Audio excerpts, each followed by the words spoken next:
ఏంటి ఇంత చిన్న స్వీట్ పొటాటోతో ఏం చేస్తుంది అనుకుంటున్నారా? అది తెలియాలంటే వీడియో ఎండ్ వరకు చూడాలి మరి. మరి మన ఛానెల్‌ని ఇంకా ఎవరైనా సబ్స్క్రైబ్ చేసుకోకపోతే ప్లీజ్ సబ్స్క్రైబ్ చేసుకోండి. ఎందుకంటే మీ ఒక్క సబ్స్క్రైబ్ నాకు ఎంతో ఎంకరేజ్‌మెంట్ ఇస్తుంది మరికొన్ని వీడియోస్ చేయడానికి.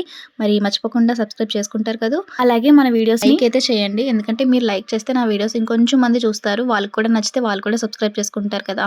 ఓకేనా? దయచేసి సబ్స్క్రైబ్ చేసుకోండి. సో, ఇప్పుడు ఏంటంటే మా ఇంట్లో ఒక చిన్న స్వీట్ పొటాటో దొరికింది. అది నేను బాయిల్ చేసుకుంటానంటే మా మమ్మీ అన్నారు, "ఎందుకు ఒక్కదానికి బాయిల్ చేసుకోవడం?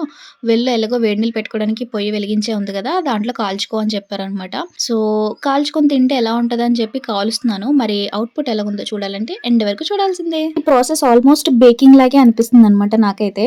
సో, మరి చూసేద్దామా తీసేసి? నాకెందుకో ఇది తేడా కొడుతున్నట్టు అనిపిస్తుంది. చూద్దాం మరి ఏమవుతుందో.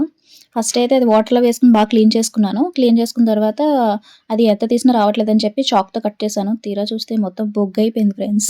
మొత్తం మాడిపోయింది. లోపల ఏదో చిన్నది దొరికింది. చూడండి ఎంత దొరికిందో చూపిస్తాను గిన్నెలో. బాయిల్ చేసుకుంటేనే బెస్ట్ ఏమో అనిపించింది నాకైతే. ఒకవేళ మీరు కూడా ట్రై చేస్తే మాత్రం ఇలా మాత్రం చేసుకోవద్దు. ఓకేనా? సబ్స్క్రైబ్ ముఖ్యం బిగిలు.